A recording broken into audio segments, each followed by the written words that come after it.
నమస్కారం అండి. నమస్తే మేడం చెప్పండి, సిఎంఆర్ గర్ల్స్ కాలేజీలో ఏంటి అసలు సీసీ కెమెరాలు పెట్టి వీడియోలు వస్తున్నాయి, వీడియోలు తీస్తున్నారు అని చెప్పేసి స్టూడెంట్స్ ధర్నాలు చేయడం జరుగుతుంది. సో ఏంటి ఆ ఇష్యూ గురించి మీరేమనుకుంటున్నారు అసలు? లేడీస్ హాస్టల్ అంటుంది. లేడీస్ హాస్టల్ గురించి అవును, చూశాను, నేను కూడా న్యూస్ చూశాను.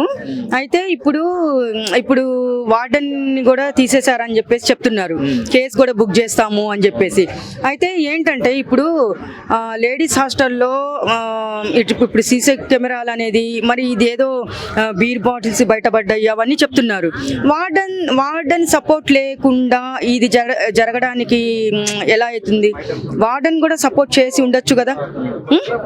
ఆడపిల్లల గురించి అట్లా తీసి మళ్ళీ అమ్మాయి పోయేసి ఇప్పుడు అది మొత్తము రికార్డ్ అయిందంట, సీసీ కెమెరాలో రికార్డ్ అయినప్పుడు ఇప్పుడు వార్డెన్ దగ్గర పోయి ఒక ఆడపిల్ల పోయి చెప్పినప్పుడు ఎలా ఊరుకోమని చెప్తుందామె? ఆమె ఆడది కాదా? సిగ్గు లేదా ఆమెకి? అంటే ఈమెకి డబ్బులు ఇచ్చి ఏమన్నా ఇట్లా ఎవరన్నా చేపిచ్చి కూడా ఉండొచ్చు కదా.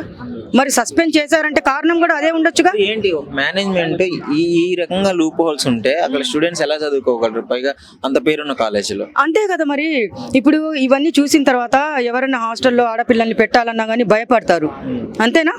పోనీరు, అమ్మ వద్దు, ఈ రోజు అమ్మాయికి జరిగింది, ఇప్పుడు రేపు పొద్దున మన పిల్లలు కూడా జరుగుతుందని చెప్పుకుంటారు. కానీ అది చాలా పెద్ద తప్పు. ఆడపిల్లని ఎట్లా చూడాలి మనము?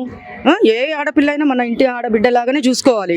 అలాగే ఇప్పుడు వార్డెన్ ఇప్పుడు నాకు ఇంకో డౌట్ ఏందో వస్తుందంటే, న్యూస్లో చూసిన తర్వాత ఈమెకి ఏమన్నా డబ్బులు ఇచ్చేసి ఎట్లా పెడతారు సీసీ కెమెరా? ఒక మాట పర్మిషన్ లేకుండా అక్కడ వార్డెన్ అనేవాళ్ళు ఉండాలి. అక్కడ 100% వాళ్ళు చూసుకోవాలి. గేట్ దగ్గరికి వెళ్తేనే ఎవరు ఏంటని 100 ప్రశ్నలు అడుగుతారు. అయితే క్యాంటీన్ టీం వాళ్ళ మీద డౌట్ ఉందని చెప్పేసి అని అంటున్నారు. 100% ఉంది. వాళ్ళ మీద డౌట్, వెళ్ళలేరు. ఇప్పుడు కొత్త వాళ్ళు ఎవరైనా వస్తే ఏంటి అని చెప్పేసి, మీరు పలానా వాళ్ళు మనం కలవాలి అని చెప్పేసి మనమే, ఇప్పుడు సపోజ్ నా ఫ్రెండ్స్ ఉంటారు, నేను వెళ్ళినా కానీ ఎవరమ్మా మీరు, మేమే పిలిపిస్తాము, ఉండండి మేము ఫోన్ చేస్తామని చెప్పి వాళ్ళ ఫోన్తో చేసి పిలిపించి గేట్ అవతలే మాట్లాడుకోమని చెప్తారు. ఇవన్నీ వాళ్ళ అంతా పక్కా ప్లాన్ గానే చేశారు అంతా. మహిళలకి ఈ టైంలో మన గుడ్లవల్లేరు కాలేజీలో కావచ్చు, ఇప్పుడు ఇక్కడ కావచ్చు, వాళ్ళ మీద జరిగే దారుణాలు కావచ్చు, ఏంటి మహిళలకు రక్షణ లేకుండా పోతుంది కదా. సో ఎలాంటి యాక్షన్స్ తీసుకుంటే బాగుంటుంది? నేను ఇప్పుడే చెప్తున్నాను, నేను పోలీస్ డిపార్ట్మెంట్ అయినా ఏమైనా సరే, ఎవరైనా సరే ఇప్పుడు ఆడపిల్లల గురించి కొంచెము కేర్ తీసుకొని ఇంకా ముందు ఇలాంటివి జరగకుండా ఉండడానికి వాళ్ళు కొంచెము తీసుకోవాలన్నమాట. ఇప్పుడు నేను ఒకటే అడుగుతున్నాను, ఇప్పుడు మాకు 2 ఆడపిల్లలు, వాళ్ళు బయటికి వెళ్ళి ఇంటికి వచ్చే వరకు మాకు చాలా భయం వేస్తుంది. ఎందుకంటే టీవీ ఆన్ చేయగానే ఫస్ట్ బ్రేకింగ్ న్యూస్లో ఆడపిల్లల గురించే, మొత్తం ఎక్కడ ఏం జరిగినా కానీ ఆడపిల్లల గురించే చూపిస్తున్నారు. వీళ్ళు గట్టిగా యాక్షన్ తీసుకొని హాస్టల్స్ మీద కూడా, ఇప్పుడు ఏవైతే లేడీస్ హాస్టల్స్ ఉన్నారో వాళ్ళ వార్డెన్స్ మీద కానీ వీడి క్యాంటీన్ వాళ్ళ మీద కానీ స్ట్రిక్ట్గా పెట్టాలి. స్ట్రిక్ట్గా పెట్టేసి అంతా చెక్ చేసుకొని ఎవరు వచ్చినా కానీ బయట నిలబడి మాట్లాడేలాగా ఉండాలన్నమాట. అందరు నాలా డేర్గా ఉండరు కదా. నేనైతే అట్లా ఉండను, కొట్టే మాట్లాడతాను, కొట్టేస్తాను. ఎవరి మీద అనుమానం వచ్చినా కానీ, ఇక్కడే మొన్న ఒక అతన్ని మేము నిఘా పెట్టాము.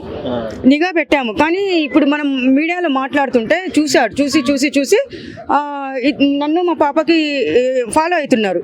నేను 4 మనుషుల్ని పెట్టాను ఆల్రెడీ. అలా ధైర్యం తెచ్చుకొని ఏ ఆడపిల్ల అయినా భయపడకుండా ఎవరన్నా భయపించినా కానీ భయపడకండి, ఫస్ట్ ధైర్యంగా ఎదుర్కోండి. అది నేను ప్రతి ఒక్క వీడియోలో చెప్తున్నాను. అయితే నాకు జరిగిన సంఘటన ఇష్యూ ఏదైతే ఉందో, అది క్యాంటీన్ వాళ్ళు, ఇప్పుడు వార్డెన్ ఆమె ఉంది కదా లేడీ, 100% ఆమె ద్వారానే ఇదంతా జరిగింది. ఎందుకంటే ఇప్పుడు జెంట్స్ కూడా ఏమంటారంటే ఏదో డబ్బులు ఇచ్చుంటారు ఆమెకి, అది ఎంక్వైరీలో తేలిపోతుంది.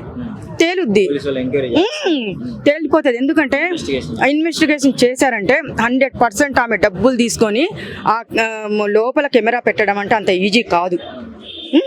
ఎలా అవుతుంది? ఆమె గురించి ఎంక్వైరీ చేస్తే మొత్తం బయటపడతాయి.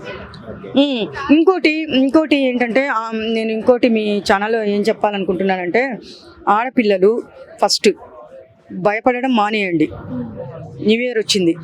ఇక్కడ నుంచి మేమేంటో మా ఆడపిల్ల ఏంటి, ఆడపిల్లతో పెట్టుకుంటే ఎలా ఉంటుందని చెప్పేసి ఆ ధైర్యం తెచ్చుకొని ముందడుగు వేయండి ఫస్ట్.